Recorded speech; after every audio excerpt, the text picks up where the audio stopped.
What's up, folks? Sportsbook Killa, UFC 329 this Saturday, July 11th. Do not miss it. Let me give y'all my report card for the last fight card, UFC Baku. My strong bets, I was 5-2. Manuel Torres messed it up. So I was at 71% with my strong bets. My strong prop bets was bad. I was 4-5. A lot of early finishes on that when I didn't hit overs. So I was 4-5, which put me at 44% my strong prop bets. Let's get to this UFC 329 card and see if I can change that. The first fight, we got the main event. We got the men's welterweight division. Conor McGregor versus Max Blessed Holloway. Conor McGregor is Brazilian Jiu-Jitsu black belt. He's coming off a 5-year layoff. He did beat Donald Cerrone back in 2020. He TKO'd him. He does have 2 losses to Dustin Poirier on his record, back-to-back. He boxes out of the southpaw stance. Now, he got KO power, which he probably still will possess in this fight. He got a strong right jab. He throws some fast, hard kicks. Max Holloway, he's a Brazilian Jiu-Jitsu black belt. He has a win over Dustin Poirier, a recent win over Dustin Poirier by unanimous decision. And he also knocked out Justin Gaethje not too long ago. I say, about a year or so ago, maybe 2 years ago. He's a versatile striker. He has great boxing, great cardio. He has a strong chin. Now, he's been KO'd one time in his entire career, and that was by Ilia Topuria. He has some fast hands, and he is a hard puncher. You can go back and watch the Gaethje fight, and you see what happens when Max Holloway sits on his punches. He can score a knockout. In this fight right here, I ain't fooling with Conor McGregor. He didn't look good when he was fighting. You know, he didn't look good back when he was in the UFC fighting Dustin Poirier.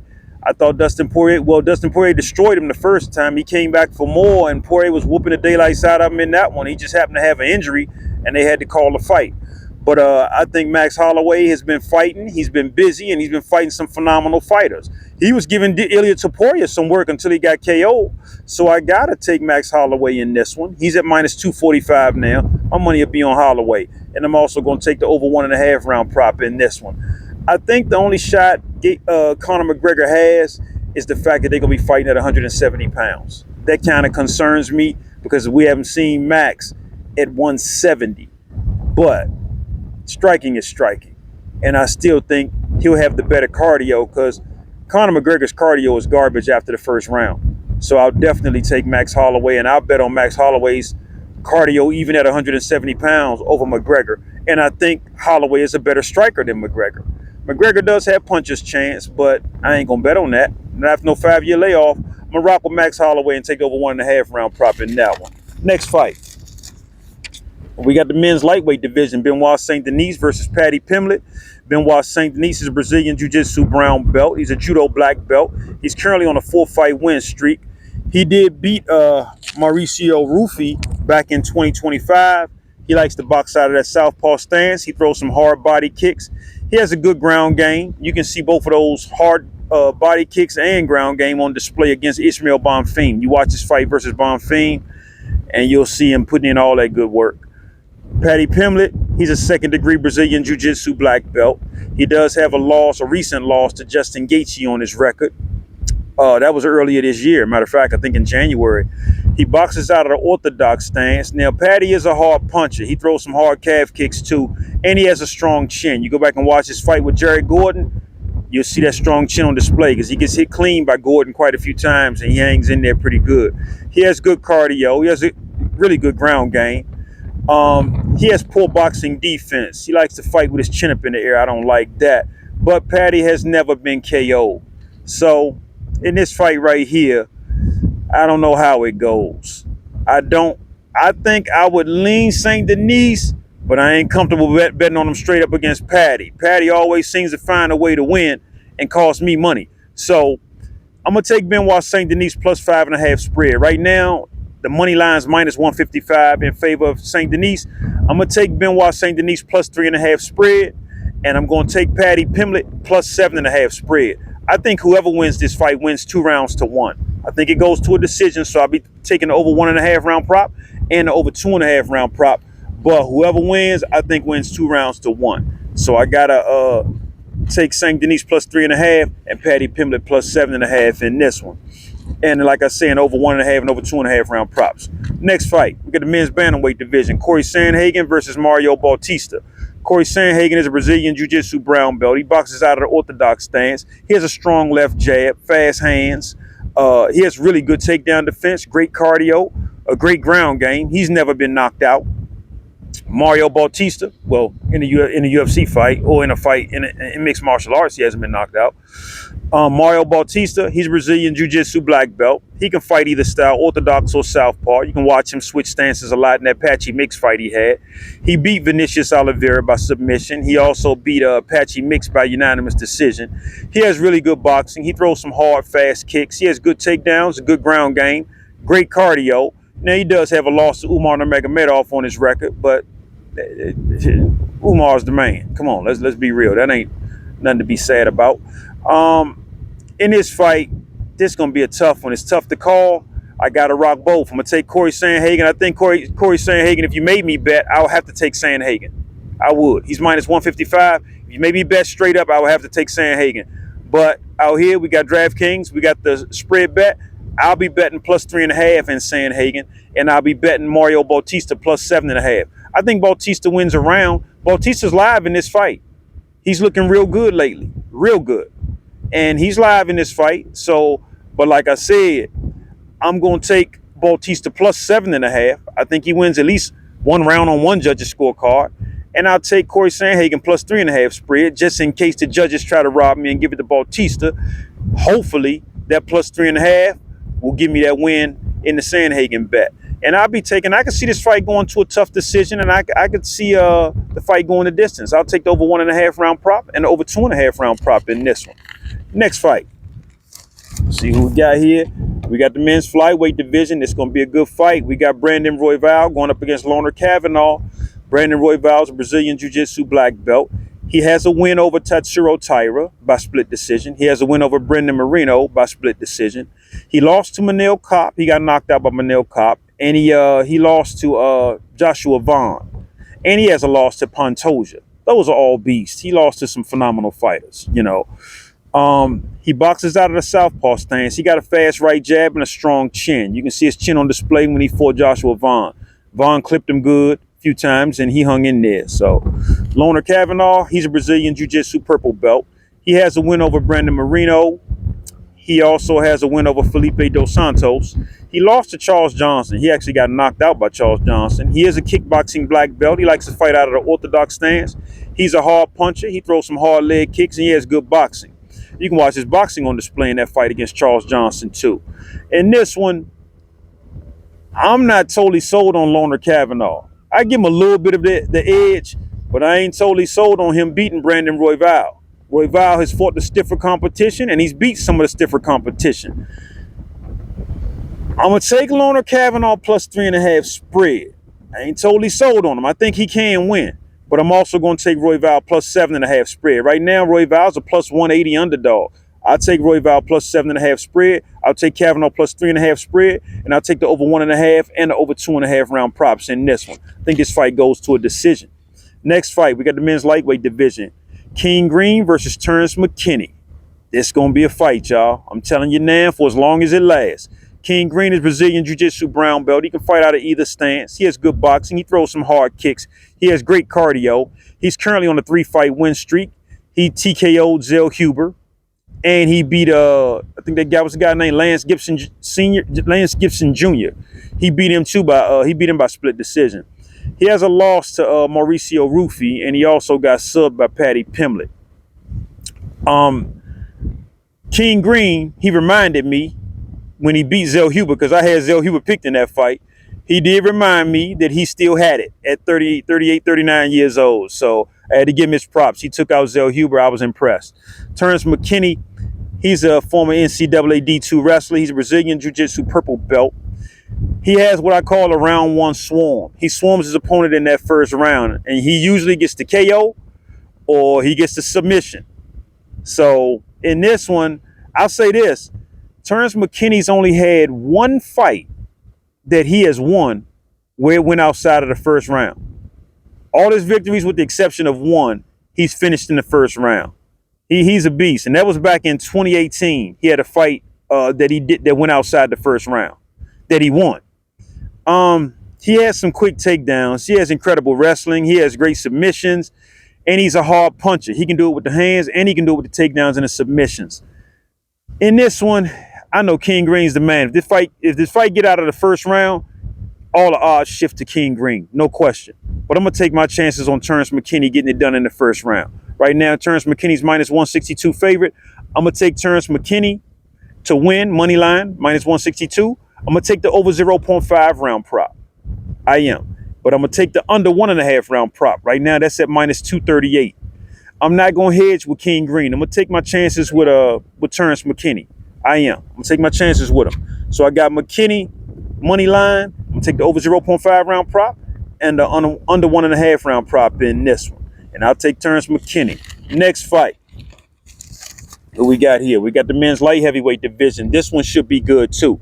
Robert Whittaker versus Nikita Krylov. This is a tough one to call, y'all, because Robert Whittaker's moving up to light heavyweight. Very tough to call. Robert Whittaker's a Brazilian Jiu-Jitsu black belt. He's a Hapkido black belt. He boxes out of the orthodox stance. He throws a hard left jab. You can see that in this fight with Rainier de Ridder. He has good takedown defense, too. You can see that in this fight with Rainier de Ridder. He does have a loss to Khamzat Chimaev, destroyed him. And Rainier de Ridder won that fight by a split decision. He beat Paulo Costa by unanimous decision, and he knocked out Ikram Aliskerov. He does also have a loss to Dricus du Plessis by TKO on his record. Nikita Krylov, he boxes out of the orthodox stance. He throws a variety of really fast kicks. He has okay boxing. He has weak takedowns, though, but he does have a decent ground game. He beat Modestas Bukauskas by KO in his last fight. He got knocked out by Bogdan Guskov, and he also got knocked out by Dominique Reyes. He has fought at heavyweight before, Nikita Krylov. So he's going to be the bigger guy in there. He's 6'3". Whittaker's listed at 6 feet. Krylov's reach is at 77.5 inch. Whittaker's at 73.5. I think Whittaker's the more talented fighter. I'll say that. I think Whittaker's the more talented fighter. If you made me bet, I might lean Whittaker. He's at minus 198. I'm going to take Whittaker, but I got to go plus 3.5 spread on Whittaker. I do. But I'm also going to take Krylov plus 7.5 spread. He's going to be a big dude. Whittaker's going to have his work cut out for him. He may be faster than Krylov. That's the reason why I'm saying I would lean Whittaker. He'll more than likely be faster. But will he still be fast if Krylov start grabbing him and grappling and weighing on him? It'll slow him down some. So, yeah, it'll be Whittaker plus 3.5 spread, Krylov plus 7.5 spread, and I'll take the over 1.5 round prop in this one. That's the way I bet this one. Next fight, we got the men's heavyweight division. Gable Steveson versus Ellison, however you pronounce his name. Gable Steveson, this is going to be his UFC debut. He had a fight over in the LFA. He boxes out of the orthodox stance. He has strong takedowns, a great ground game, good ground and pound. He's a former Olympic gold medalist in freestyle wrestling. He won the gold medal back in 2020.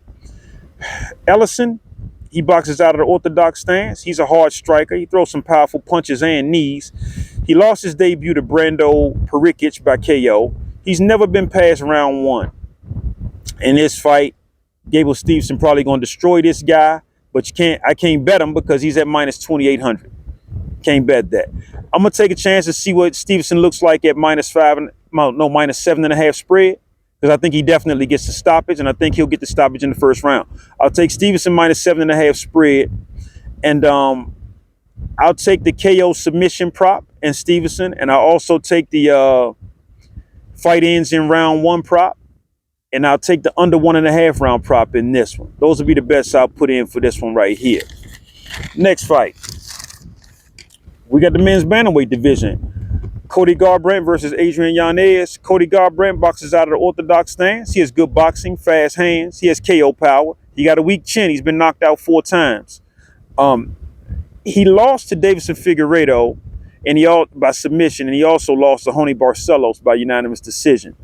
He beat Xiao Long in his last fight, but that was due to a lot of points being deducted for Long giving him all those low blows. Adrian Yanez, he's a Brazilian Jiu-Jitsu black belt. He boxes out of the orthodox stance. He has really good boxing. You can watch his fight with Daniel Marcos. That'll confirm that. He lost that fight. Did he lose? I think he lost that fight by split decision to Daniel Marcos. Um, he has KO power. Yeah, I got to go back and look and see if he won or lost that fight. I know it ended in split decision. Let me double check. He does have KO power. He has some hard calf kicks, and he lost to he had a draw with Ricky Simon, and he knocked out Vinicius Salvador in the first round of their fight. He TKO'd him in the first round. Now, this fight right here, I can't rock with Cody Garbrandt because Cody Garbrandt, him and that chin, I just can't get past that. So my money in this one will be on it'll be on Adrian Yanez. Right now, Yanez is minus 395. So my money will be on Adrian Yanez. And I will also take the fight start second round prop. Yeah, that's what I'll do with this one. I'll take the fight start second round prop. Let me double check that stat on Daniel Marcos. I thought he lost that fight. Yeah, he did. He lost that fight by split decision. Okay, I know I wasn't crazy. I thought that was what it was. Yeah, so Yanez lost to Daniel Marcos by split decision, but he was giving Marcos some work, though. He was giving him some good work. So his striking's on point, and I like the way he has that high guard. He has good boxing defense, and he got hands. So I'm going to take him money line minus 395, and I'll take the fight start second round prop. I can't rock with Cody Garbrandt in this one at all. Next fight, we got the men's featherweight division. Luke Riley versus Kamaka III. Luke Riley boxes out of the orthodox stance. He has sharp boxing, fast hands, KO power. He beat Bogdan Grad by KO. He beat Michael Oswald Jr. by unanimous decision in his last fight. He has a strong left jab and good cardio. Kamaka III, he's a Brazilian Jiu-Jitsu black belt. He can fight either stance, southpaw or orthodox. He's a pressure fighter. He's a versatile striker. He has good boxing. He throws hard kicks and knees. He has great cardio. He beat Bubba Jenkins by unanimous decision over in PFL, and he does have a loss to Brendan Loughnane by split decision in PFL. In this fight, I'm going to go with Luke Riley. I'm going to make Luke Riley a strong pick, as a matter of fact, and I'm going to take the minus 3.5 spread and Luke Riley, and I'm also going to take the fight start second round prop in this one. Next fight, we got the men's flyweight division. No, I'm sorry. Let me rephrase that. We got the women's flyweight division. Tracy Cortez versus Wang Tong. Tracy Cortez, she beat Jasmine Jasdavicius back in 2023 by unanimous decision. She lost to Rose Namajunas, and she also lost to Erin Blanchfield. She got subbed by Erin Blanchfield. She boxes out of the orthodox stance. She has really good boxing. She got, I would say, fast hands. You go back and watch her against what's her name? You go back and watch the Jasdavicius fight, and you'll see those hands on display. She got real fast hands, and she's hard to take down. I will say that about Tracy Cortez. She's very hard to take down, and she has good cardio. Wang Tong, she's currently on a 3-fight win streak. She boxes out of the orthodox stance. She has good boxing. She throws some hard calf kicks. You can watch her fight with Ariana Lipsky da Silva, and you can see those calf kicks on display. She got a nice left jab. She trains over at Team Alpha Male. She did beat Bruna Brazil, and she beat Eduarda Moura. She has great cardio. Now, she does have a loss to Gabriela Fernandez by submission, and that kind of irritated me because I bet heavy on her for that one. She was a big favorite in that fight, and she got subbed by Gabriela Fernandez. In this fight, this is going to be a close fight. It's going to be some good striking in this fight, too. I'm going to take my chances with Tracy Cortez. She's the underdog, so I'm going to take her plus 7.5 spread. But I got a funny feeling Wang Tong can win this fight. I don't know how she wins, but it wouldn't surprise me if she won, or it came to a tough split decision where the judges got it wrong. So I'll have Tracy Cortez plus 7.5 spread, and I'll have Wang Tong plus 3.5 spread. That's what I'll do. And I can see this fight going to a decision. I do. Tracy Cortez, I think, has the better striking. I think she's going to have the faster hands. I like Cortez. I like the way she boxes. And I think she's live in this fight, and I think she can win this fight. So, like I said, plus 7.5 in Tracy Cortez, plus 3.5 in Wang Tong, and I'll take the over 1.5 round prop and the over 2.5 round prop. Right now, the over 2.5 round prop is minus 280. So, yeah, I'll take that. That's the way I'll bet this fight right here. Next fight, We got the men's middleweight division. Damian Penis going up against Cesar Almeida. Damian Penis fights out of the orthodox stance. He has a strong left jab, powerful straight right. Powerful. You watch his fight on Dana White's Contender Series and you'll see what I'm talking about. He has a 100% finish rate. He has good boxing. His only loss is a disqualification for an illegal kickback in 2024. Cesar Almeida, now this guy, he's won kickboxing championships at the middleweight and light heavyweight weight classes. He's a constant stance switcher. He's a versatile striker. He has KO power as well. He did beat Alex Pereira in a kickboxing match, and he has weak takedown defense and a weak ground game. You go back and watch his fight with Roman Kopylov. His takedown defense is horrible and his ground game is horrible. He does have decent cardio though. I'm going to take my chances with the UFC newcomer, Damian Penis. I am. He's minus 225 right now. Now, I ain't going to go heavy on him because we've seen these guys come in and they get fraud checked. And Cesar Almeida has the skills to fraud check somebody. So I'm going to put some on him, but I ain't going to go too heavy on him. I'm going to take Penis minus 225, and I'm going to take the over 0.5 round prop. And I'm also going to take the under 2.5 round prop in this one. So that'll be my bet for this one. Next fight. Let's see who's next here. Next fight. Oh, we got the men's middleweight division. Ryan Gondra versus Zachary Reese. Ryan Gondra is a Brazilian Jiu-Jitsu brown belt. He's a judo brown belt. He boxes out of the orthodox stance. Well, this is what's funny about him. You go back and watch his Contender Series fight, and you'll see him fight out of the orthodox stance. You watch his UFC debut, he fought southpaw. So he can switch up. He's a tricky one. He got a strong front kick. He's a pressure fighter. He's currently on an 8-fight win streak. He has KO power in both hands. He knocked out Jose Medina in 41 seconds. Zachary Reese, he's a Brazilian Jiu-Jitsu brown belt. He boxes out of the southpaw stance. He's a hard, versatile striker. He throws some powerful body kicks. You can watch his fight. He fought Jose Medina as well. You can watch his fight against Medina, and you can see him throw some really hard body kicks and land them. He's a hard puncher. He has a good ground game. He does have a loss to Michel Pereira in his last fight, and his cardio's poor. Zachary Reese has really bad cardio. In this one, Ryan Gondra is minus 175. I'm going to take my chances with Ryan Gondra at minus 175, and I'm also going to take Gondra plus 3.5 spread, and I'm also going to take the under 2.5 round prop. I don't know why. I just got a funny feeling Gondra beats Zachary Reese. If he'll more than likely out cardio him, if not knock him flat out, based on the way that he destroyed Jose Medina. And Medina is tough, and he knocked that man out in 41 seconds. So yeah, I got to go with Gondra in this one, money line, and I'm also going to take the plus 3.5 spread and take Gondra as well. Next fight, we got the men's flyweight division. This should be an interesting fight. Alessandro Costa versus Cody Durden. Alessandro Costa is a Brazilian Jiu-Jitsu black belt. He boxes out of the orthodox stance. He has good boxing. He's a hard puncher with fast hands. He throws some hard calf kicks too. Go back and watch his fight with Kevin Borjas if you don't believe me. Cody Durden is a Brazilian Jiu-Jitsu black belt. He boxes out of the orthodox stance. He has a good left jab, strong chin. He trains over at American Top Team. He has good wrestling, good takedowns. He's 1-4 in his last 5 fights. He did beat Jafel Fieldhole by unanimous decision in his last fight. That still ain't gonna make me bet on him. I'm taking Alessandro Costa. He's at minus 250 now. I'll take Alessandro Costa money line, and I'm also gonna take the over 1.5 round prop. I think he beats Cody Durden. I can't bet on Cody Durden. He has way too many losses lately. Way too many. Even though he won his last fight, I'm still not convinced. I'm gonna rock with Costa because Costa can fight. He can throw down. He got powerful hands. He got fast hands. I gotta go Costa in this one. And like I said, I'll take the over 1.5 round prop.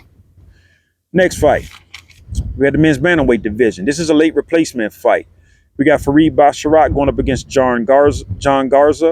Farid Basharat trains over at American Top Team. He boxes out of the orthodox stance. He will switch and go southpaw to throw certain kicks. He has good boxing. He throws some hard calf kicks. He has good takedown defense, and he has a good ground game. John Garza, he boxes out of the orthodox stance. He got a nice left jab. He got a powerful straight right. Go back and watch his fight with a guy named Josh Walker. His straight right is lethal. He fought over at Fury FC. He throws some hard kicks, and he has decent cardio.